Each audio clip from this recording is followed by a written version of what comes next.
ರಿಲಯನ್ಸ್ ಅಧ್ಯಕ್ಷರ 1 ಗಂಟೆಗೆ ಗಳಿಕೆ ಎಷ್ಟಪ್ಪ ಅಂತ ಹೇಳಿದ್ರೆ 6,79,00,000. ವಿರಾಟ್ ಕೊಹ್ಲಿಯ ಪರ್ ಅವರ್ ಅರ್ನಿಂಗ್ 2,76,000 ರೂಪಾಯಿ. ವರ್ಷಕ್ಕೆ 4 ಲಕ್ಷ ರೂಪಾಯಿ ಸಂಪಾದನೆ ಮಾಡುವ ಒಬ್ಬ ವ್ಯಕ್ತಿ ಮುಖೇಶ್ ಅಂಬಾನಿಯಷ್ಟು ಸಂಪತ್ತು ಗಳಿಸಬೇಕಾದ್ರೆ 1.74 ಕೋಟಿ ವರ್ಷಗಳು ಬೇಕಾಗುತ್ತೆ. ಶ್ರೀಮಂತರಾಗಬೇಕು ಅಂತ ಹೇಳಿದ್ರೆ ಮೊದಲನೇದಾಗಿ ಸಮಯದ ಮೌಲ್ಯವನ್ನು ಹೆಚ್ಚಿಸ್ಕೊಳ್ಬೇಕು, ಜೊತೆಗೆ ಸಮಯಕ್ಕೆ ಬೆಲೆ ಕೊಡಬೇಕು. ಇದು ಎರಡೂ ಆದಾಗ ಮಾತ್ರ ಶ್ರೀಮಂತಿಕೆ ನಿಮ್ಮ ಹತ್ತಿರ ಸುಳಿಯೋದಕ್ಕೆ ಸಾಧ್ಯ. ನನ್ನ 1 ನಿಮಿಷದ ಸಮಯದ ಮೌಲ್ಯ ಎಷ್ಟು? 1 ಗಂಟೆಗೆ ನನ್ನ ದುಡಿಮೆ ಎಷ್ಟು? 1 ವಾರಕ್ಕೆ ನಾನು ಎಷ್ಟು ಗಳಿಕೆ ಮಾಡ್ತೀನಿ? 1 ತಿಂಗಳಿಗೆ ನನ್ನ ಆದಾಯ ಎಷ್ಟು? 1 ವರ್ಷಕ್ಕೆ ನಾನು ಎಷ್ಟು ದುಡಿತೀನಿ? ಈ ರೀತಿಯ ಪ್ರಶ್ನೆಗಳನ್ನು ನಮಗೆ ನಾವೇ ಕೇಳಿಕೊಂಡು ಲೆಕ್ಕಾಚಾರ ಮಾಡುವಂಥದ್ದು ತೀರಾ ಅಪರೂಪ.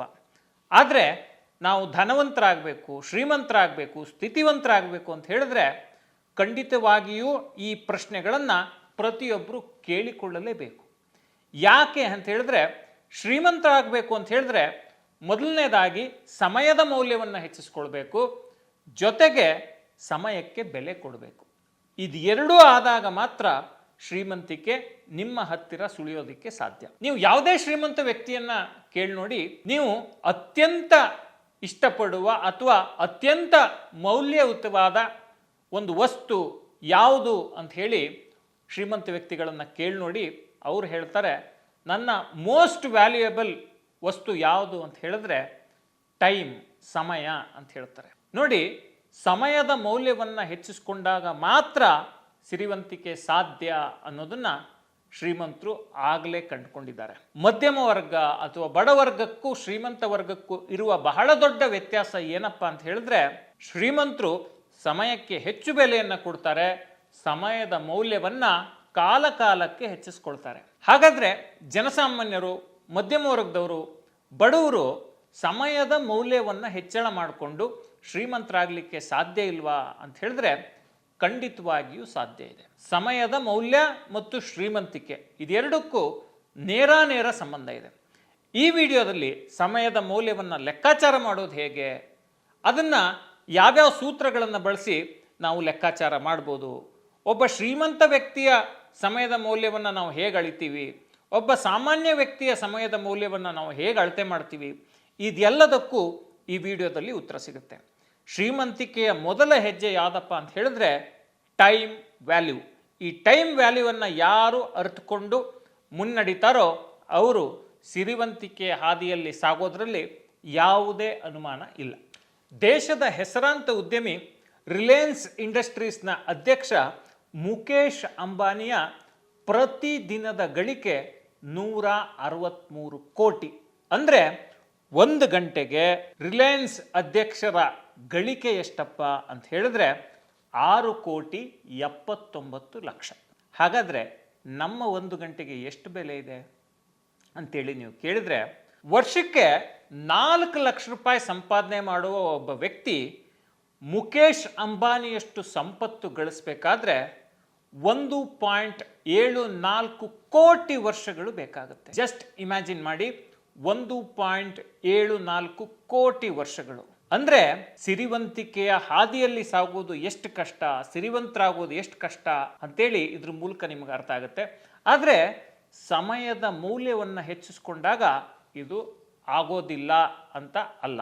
ಖಂಡಿತವಾಗಿಯೂ ಪ್ರತಿಯೊಬ್ಬರು ಶ್ರೀಮಂತರಾಗಲಿಕ್ಕೆ ಸಾಧ್ಯ, ಅವರವರ ಮಿತಿಯಲ್ಲಿ. ತುಂಬ ಜನ ನೀವು ಇಲ್ಲಿ ಕೇಳ್ಬೋದು, ಏನಪ್ಪ ಜನಸಾಮಾನ್ಯರನ್ನ ನೀವು ಮುಖೇಶ್ ಅಂಬಾನಿಯಂತಹ ದೈತ್ಯನ ಜೊತೆ, ಬಿಸ್ನೆಸ್ ಎಂಪೈರ್ ಜೊತೆ ಕಂಪೇರ್ ಮಾಡ್ತಿದ್ದೀರಲ್ಲ ಅಂತೇಳಿ ನೀವು ಕೇಳ್ಬೋದು.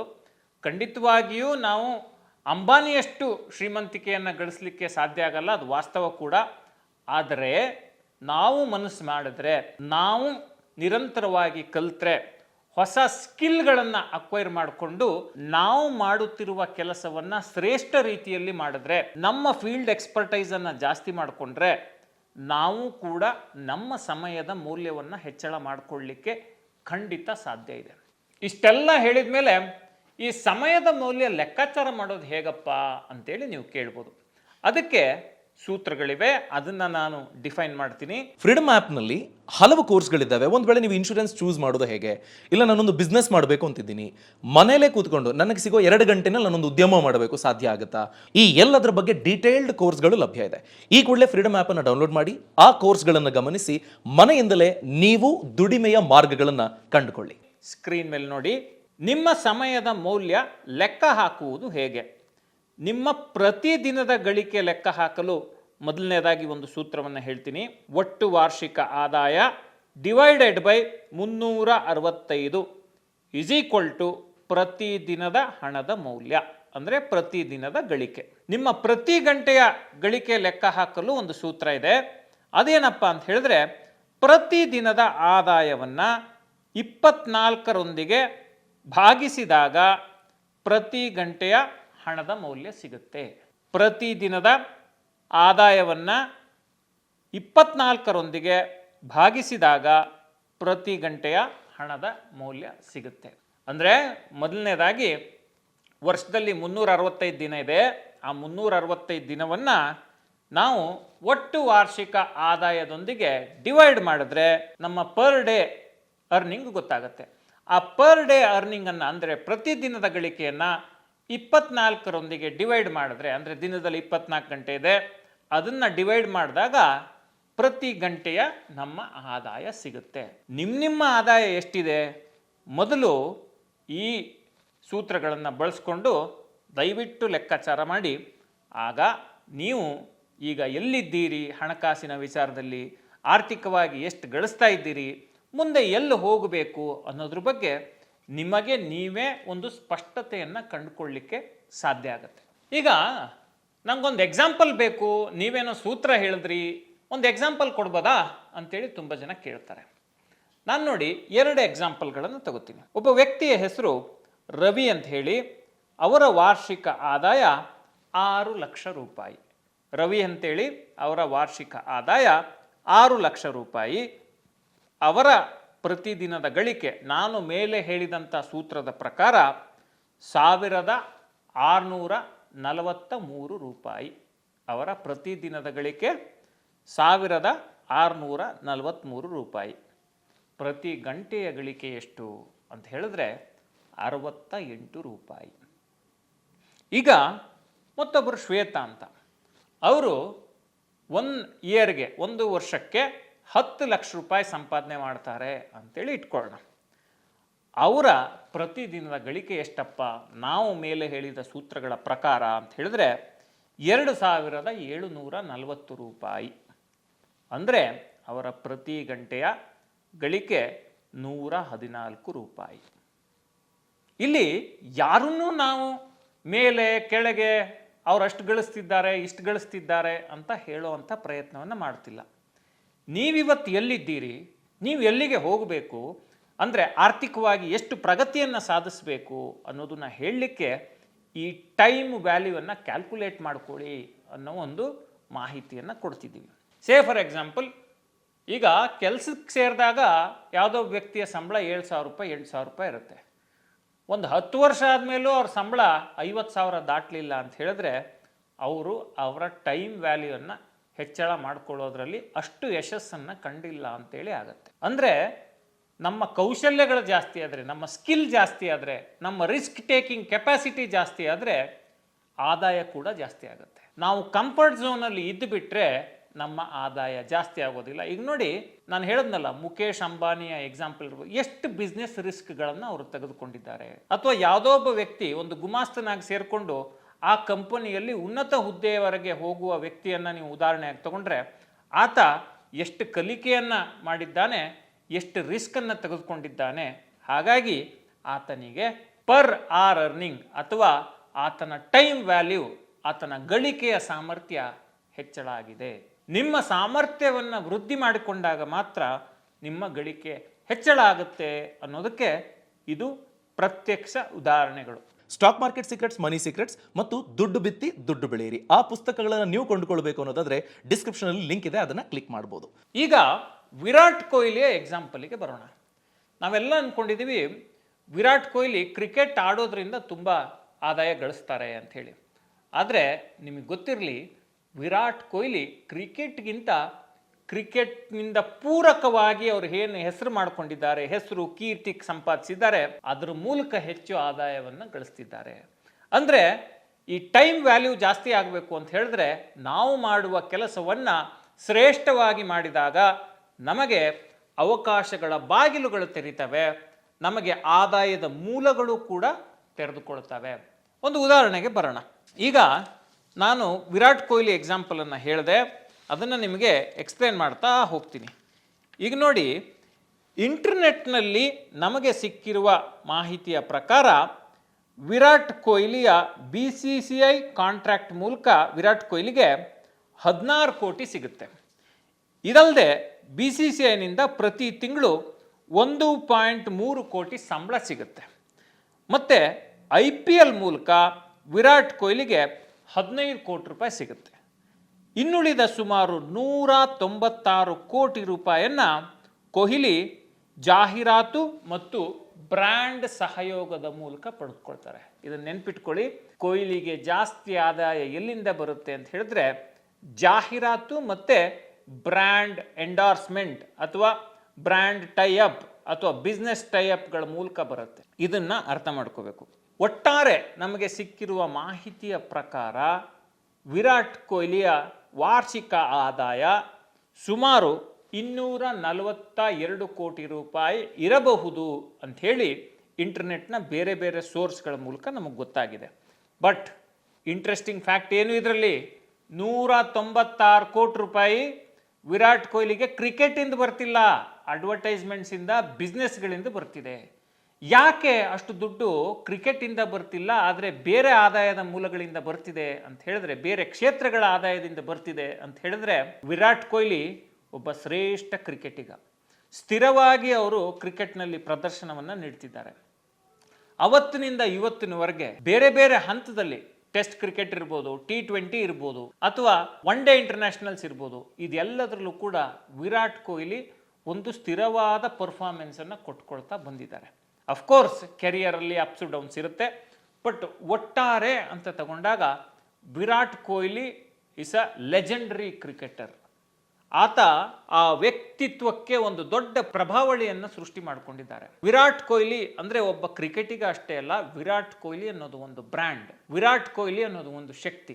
ಈ ರೀತಿ ನಮ್ಮ ಇತಿಮಿತಿಯಲ್ಲಿ ನಾವು ನಮ್ಮ ಸಾಮರ್ಥ್ಯವನ್ನು ಹೆಚ್ಚಳ ಮಾಡಿಕೊಂಡಾಗ ನಮ್ಮ ಟೈಮ್ ವ್ಯಾಲ್ಯೂ ತಕ್ಕ ಮಟ್ಟಿಗೆ ಹೆಚ್ಚಳ ಆಗ್ತಾ ಹೋಗುತ್ತೆ, ನಮ್ಮ ಆದಾಯ ಹೆಚ್ಚಳ ಆಗುತ್ತಾ ಹೋಗುತ್ತೆ. ಅದು ಹೇಗೆ, ಒಬ್ಬ ಸಾಮಾನ್ಯ ವ್ಯಕ್ತಿ ಹೇಗೆ ಟೈಮ್ ವ್ಯಾಲ್ಯೂವನ್ನು ಹೆಚ್ಚಳ ಮಾಡ್ಕೋಬೋದು ಅನ್ನೋದಕ್ಕೆ ನಾನು ಕಣ್ಣು ಮುಂದೆ ನೋಡಿದ 2 ಎಕ್ಸಾಂಪಲ್ಗಳನ್ನು ನಾನು ಹೇಳ್ತೀನಿ. ಆದರೆ ಅದಕ್ಕೆ ಮುಂಚೆ ವಿರಾಟ್ ಕೊಹ್ಲಿ ಅರ್ನಿಂಗ್ಸ್ ಬಗ್ಗೆ ನಿಮ್ಗೊಂದು ಇಂಟ್ರೆಸ್ಟ್ ಇರುತ್ತಲ್ವಾ, ಅದನ್ನು ನಾನು ಹೇಳಿಬಿಡ್ತೀನಿ.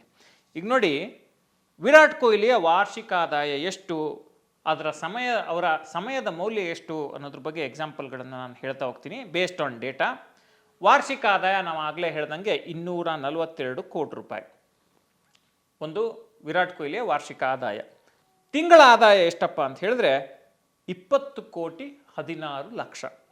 ದಿನದ ಆದಾಯ ಎಷ್ಟಪ್ಪ ಅಂತ ಹೇಳಿದ್ರೆ 66,30,000 ರೂಪಾಯಿ. ದಿನದ ಆದಾಯ 66,30,000 ರೂಪಾಯಿ. 1 ಗಂಟೆಯ ಆದಾಯ ಪರ್ ಅವರ್ ಅರ್ನಿಂಗ್ 2,76,000 ರೂಪಾಯಿ. ನೀವು ಆಗಲೇ ಹೇಳ್ಬೋದು, ಅಂಬಾನಿ ಎಕ್ಸಾಂಪಲ್ ಕೊಟ್ಬಿಟ್ರಿ, ಅವ್ರು ತುಂಬ ದೊಡ್ಡ ವ್ಯಕ್ತಿ ಅಂತೇಳಿ. ಆದರೆ ವಿರಾಟ್ ಕೊಹ್ಲಿ ಒಂದು ಆವರೇಜ್ ಕುಟುಂಬದಿಂದ ಅಥವಾ ಒಂದು ಅಪ್ಪರ್ ಮಿಡಲ್ ಕ್ಲಾಸ್ ಕುಟುಂಬದಿಂದ ಬಂದು ಇಷ್ಟೆಲ್ಲ ಸಾಧನೆ ಮಾಡಿದಂಥ ವ್ಯಕ್ತಿ. ಸೊ ಪ್ರತಿಯೊಬ್ಬರಿಗೂ ಈ ಥರದ ಅವಕಾಶಗಳು ಅವರವರ ಕ್ಷೇತ್ರದಲ್ಲಿ ಕ್ರಿಯೇಟ್ ಮಾಡ್ಕೊಳ್ಳೋ ಒಂದು ಅವಕಾಶ ಇರುತ್ತೆ. ಆದರೆ ನಾವು ಕ್ರಿಯೇಟ್ ಮಾಡಿಕೊಂಡ್ರೆ ನಾವು ಎಷ್ಟು ಬೆಳಿತೀವಿ ಅನ್ನೋದು ಆ ನಂತರ ನಿರ್ಧಾರ ಆಗುತ್ತೆ. ಅಂದರೆ ವಿರಾಟ್ ಕೊಹ್ಲಿ ಎಕ್ಸಾಂಪಲ್ ಯಾಕೆ ಹೆಚ್ಚು ರೆಲೆವೆಂಟ್ ಆಗುತ್ತೆ ಅಂತ ಹೇಳಿದ್ರೆ, common man can easily relate. ಹಾಗಾಗಿ ಈಗ ನಾನು ಆಗಲೇ ಹೇಳಿದ್ನಲ್ಲ, 2 ಎಕ್ಸಾಂಪಲ್ ಕೊಡ್ತೀನಿ ಅಂಥೇಳಿ. ನೋಡಿ, ನಮ್ಮೂರಲ್ಲಿ ಒಬ್ಬರು ಮಹೇಶ್ ಅಂತೇಳಿ ಇದ್ದರು. ನಾನು ಹೆಸರು ಚೇಂಜ್ ಮಾಡಿದ್ದೀನಿ, ಯಾಕೆಂದರೆ ನಾವು ಆನ್ ರೆಕಾರ್ಡ್ ಹೇಳ್ತಿರೋದ್ರಿಂದ. ಅವರು 10ನೇ ಕ್ಲಾಸ್ ಫೇಲು. ಅವ್ರ ಊರಿನಲ್ಲಿ ಹೆಚ್ಚಂದರೆ ಒಂದು 12ರಿಂದ 15x15 ಅಡಿ ಇರುವಂಥ ಒಂದು ಜಾಗ. ಅವ್ರ ತಂದೆ ತಾಯಿ ಹೆಚ್ಚು ಓದಿಲ್ಲ. ಬೆಂಗಳೂರಿಗೆ ಒಂದು ದಿನಸಿ ಅಂಗಡಿಗೆ ಬಂದು ಸೇರ್ಕೋತಾರೆ. ದಿನಸಿ ಅಂಗಡಿಗೆ ಬಂದು ಸೇರ್ಕೊಂಡ ನಂತರ ಅವರು ಸ್ಟಾರ್ಟಿಂಗಲ್ಲಿ 10ನೇ ಕ್ಲಾಸ್ ಫೇಲ್ ಅಲ್ಲ, ತುಂಬ ಪರಿಶ್ರಮದಿಂದ ಕೆಲಸ ಮಾಡ್ತಿರ್ತಾರೆ. ಅಂಗಡಿಯನ್ನು ಭಾಳ ಅಚ್ಚುಕಟ್ಟಾಗಿ, ಆ ದಿನಸಿ ಅಂಗಡಿಯನ್ನು ಎಷ್ಟರ ಮಟ್ಟಿಗೆ ಅಂತ ಹೇಳಿದ್ರೆ ಮಾಲೀಕರಿಲ್ಲ ಅಂದರೆ ಈತನೇ ಎಲ್ಲವನ್ನ ನಿರ್ವಹಣೆ ಮಾಡ್ತಿರ್ತಾರೆ. ಈ ಹುಡುಗ ಮಹೇಶನ ಸಾಮರ್ಥ್ಯ ಮತ್ತು ಶ್ರದ್ಧೆಯನ್ನು ನೋಡಿ ಆ ಓನರ್ಗನ್ಸುತ್ತೆ, ಒಂದಂಗಡಿ ಯಾಕೆ ಇನ್ನೊಂದು ಅಂಗಡಿ ಮಾಡೋಣ ಅಂಥೇಳಿ ಅವರು ಇನ್ನೊಂದು ಪ್ರಾವಿಷನ್ ಸ್ಟೋರನ್ನು ಮಾಡ್ತಾರೆ. ಯಾವ ಮಟ್ಟಕ್ಕೆ ಮಹೇಶನಿಗೆ ಒಂದು ಗ್ರೋತ್ ಸಿಗುತ್ತೆ ಅಂತ ಹೇಳಿದ್ರೆ, ಆ ಅಂಗಡಿಯನ್ನು ಮಾಲೀಕರು ನಡೆಸ್ತಾರೆ ಬೇರೆ ಹುಡುಗರ ಜೊತೆ, ಮತ್ತೊಂದು ಅಂಗಡಿಯನ್ನು ಮಹೇಶನ ನೇತೃತ್ವದಲ್ಲಿ 10ನೇ ತರಗತಿ ಫೇಲ್ ಆಗಿರುವ ಒಬ್ಬ ಹುಡುಗನ ನೇತೃತ್ವದಲ್ಲಿ ನಡೆಸ್ತಾರೆ. ಯಾಕೆ ಆ ಹುಡುಗನಿಗೆ ಅದು ಸಾಧ್ಯ ಆಯಿತು ಅಂತ ಹೇಳಿದ್ರೆ, ಆ ಹುಡುಗನಲ್ಲಿ ಶ್ರದ್ಧೆ ಇತ್ತು, ನಿರಂತರ ಕಲಿಕೆ ಇತ್ತು. ಇನ್ನೊಂದು ಅಂಗಡಿ ಶುರು ಮಾಡಿದ ನಂತರದಲ್ಲಿ ಏನಾಗುತ್ತೆ ಅಂತ ಹೇಳಿದ್ರೆ, ಆ ಅಂಗಡಿನೂ ಒಳ್ಳೆ ಬೆಳವಣಿಗೆ ಸಾಧಿಸುತ್ತೆ. 7-8 ಸಾವಿರ ರೂಪಾಯಿ ತಿಂಗಳಿಗೆ ಪಡಿತಿದ್ದಂಥ ಮಹೇಶ್ನ ಸಂಬಳ 30,000 to 35,000 ರೂಪಾಯಿ ಆಸ್ಪಾಸಿಗೆ ಬಹಳ ವೇಗವಾಗಿ ಬರುತ್ತೆ. ಆಮೇಲೆ ಮಹೇಶನ್ಗನ್ಸುತ್ತೆ, ನಾನು ಇಷ್ಟೆಲ್ಲ ವರ್ಷ ನಾನು ದಿನಸಿ ಕಟ್ಟಿದ್ದೀನಿ, ಒಂದು ಅಂಗಡಿಯನ್ನು ನಿಭಾಯಿಸಿದ್ದೀನಿ, ನಾನೇ ಯಾಕೆ ಒಂದು ಉದ್ಯಮವನ್ನು, ಒಂದು ಸಣ್ಣ ಬಿಸ್ನೆಸ್ಸನ್ನು ಶುರು ಮಾಡಬಾರ್ದು ಅಂತೇಳಿ ಅನಿಸುತ್ತೆ. ಆ ನಂತರದಲ್ಲಿ ಆಲೋಚನೆ ಮಾಡಿ ಒಂದು ಸ್ಟೇಷ್ನರಿ ಶಾಪನ್ನು, ಸಾಕಷ್ಟು ಕಲಿಕೆ ಇರುತ್ತಲ್ಲ, ಒಂದು ಅಂಗಡಿಯಲ್ಲಿ ದಿನಸಿ ಅಂಗಡಿಯಲ್ಲಿ ಒಂದು ಪಟ್ಟಣ ಕಟ್ಟೋದಿರ್ಬೋದು, ಅಥವಾ ತೂಕ ಹಾಕಿ ಮತ್ತೊಬ್ಬರಿಗೆ ವ್ಯಾಪಾರ ಮಾಡೋದಿರ್ಬೋದು, ಮತ್ತು ದುಡ್ಡನ್ನು ತೆಗೆದುಕೊಳ್ಳೋದು ಕೊಡೋದಿರ್ಬೋದು, ಮತ್ತು ಹೇಗೆ ಸಪ್ಲೈಯರ್ಸ್ ಸಿಗ್ತಾರೆ ಒಂದು ಬಿಸ್ನೆಸ್ಗೆ ಅನ್ನೋದಿರ್ಬೋದು, ಇದೆಲ್ಲವನ್ನು ಗ್ರಹಿಸಿಕೊಂಡ ಮಹೇಶ್ ಸ್ಟೇಷ್ನರಿ ಶಾಪನ್ನು ಓಪನ್ ಮಾಡಲಿಕ್ಕೆ ಆಲೋಚನೆ ಮಾಡ್ತಾರೆ. ಸ್ಟೇಷ್ನರಿ ಶಾಪನ್ನು ಭಾಳ ಕಷ್ಟಪಟ್ಟು ಒಂದಿಷ್ಟು ಸಾಲಗಳನ್ನು ಪಡ್ಕೊಂಡು ಒಂದಿಷ್ಟು ಉಳಿತಾಯ ದುಡ್ಡನ್ನು ಸೇರಿಸ್ಕೊಂಡು ಒಂದು ಸ್ಟೇಷನರಿ ಶಾಪನ್ನು ಶುರು ಮಾಡ್ತಾರೆ. ಸ್ಟೇಷನರಿ ಶಾಪ್ ತುಂಬ ಸಕ್ಸಸ್ ಆಗುತ್ತೆ. ಕೆಲವು ವರ್ಷಗಳ ಪರಿಶ್ರಮ ಇರುತ್ತೆ, ಅಪ್ಸ್ ಆ್ಯಂಡ್ ಡೌನ್ಸ್ ಇರುತ್ತೆ. ಮಹೇಶನ ವಾಕ್ಚಾತುರ್ಯ, ಶ್ರದ್ಧೆ, ಗ್ರಾಹಕರನ್ನು ಪ್ರೀತಿಯಿಂದ ಕಾಣುವಂಥ ಒಂದು ಮನಸ್ಥಿತಿ, ಇವೆಲ್ಲವೂ ಮಹೇಶ್ನ ಬಿಸ್ನೆಸ್ಗೆ ಪ್ಲಸ್ ಆಗುತ್ತೆ. ನೋಡಿ, 7,000 ರೂಪಾಯಿ ದುಡಿತಿದ್ದ ಮಹೇಶು ನಂತರ 35,000 ರೂಪಾಯಿಗೆ ಬರ್ತಾರೆ. 35,000 ರೂಪಾಯಿನ ನಂತರದಲ್ಲಿ ಸ್ವಂತ ಉದ್ಯಮ ಶುರು ಮಾಡ್ತಾರೆ. ಮಹೇಶ್ ಇವತ್ತು ಒಂದು ಅಂಗಡಿಯಿಂದ ಶುರು ಮಾಡಿದ ಮಹೇಶ್ ಇವತ್ತು 2ರಿಂದ 3 ಸ್ಟೇಷನರಿ ಶಾಪ್ಗಳನ್ನು ಬೆಂಗಳೂರಿನಲ್ಲಿ ಹೊಂದಿದ್ದಾರೆ. ಅವರ ಮಂತ್ಲಿ ಅರ್ನಿಂಗ್ಸು ಸುಮಾರು 2.5 to 3 ಲಕ್ಷ ರೂಪಾಯಿ ಇರ್ಬೋದು, ಎಕ್ಸ್ಕ್ಲೂಡಿಂಗ್ ಆಲ್ ಎಕ್ಸ್ಪೆನ್ಸಸ್. ನೋಡಿ, 7,000 ರೂಪಾಯಿಗೆ ಕೆಲಸಕ್ಕೆ ಸೇರಿದ ಒಬ್ಬ ಹುಡುಗ 3 ಲಕ್ಷಕ್ಕೆ ತಲುಪ್ಬೋದು ಅಂತ ಹೇಳಿದ್ರೆ, ಆತ ಅವನ ಟೈಮ್ ವ್ಯಾಲ್ಯೂವನ್ನು ಹೇಗೆ ಜಾಸ್ತಿ ಮಾಡಿಕೊಂಡ ಅನ್ನೋದಕ್ಕೆ ಇದಕ್ಕಿಂತ ಬೆಸ್ಟ್ ಎಕ್ಸಾಂಪಲ್ ಇರಲಿಕ್ಕೆ ಸಾಧ್ಯ ಇಲ್ಲ. ಹಾಗಾದರೆ ಓಕೆ, ಆತ ಫೇಲ್ ಆದ, ಪರಿಶ್ರಮ ಪಟ್ಟ, ಒಂದು ಹಂತಕ್ಕೆ ಬಂದ ಅಂತ ಹೇಳ್ರಿ. ಇದು ಒಬ್ಬ ವೈಟ್ ಕಾಲರ್ ಉದ್ಯೋಗಿಗೂ ಅನ್ವಯ ಆಗುತ್ತಾ ಅಂಥೇಳಿ ನೀವು ಕೇಳ್ಬೋದು. ನಾನೇ ಕಣ್ಣು ಮುಂದೆ ನೋಡಿದಂಥ ಎಕ್ಸಾಂಪಲ್, ಒಂದು ಕಂಪ್ನಿಗೆ ಒಬ್ಬ ಹುಡುಗ SEO ಅನಾಲಿಸ್ಟ್ ಆಗಿ ಸೇರ್ಕೋತಾನೆ. SEO ಅನಾಲಿಸ್ಟ್ ಅಂದರೆ ಏನು?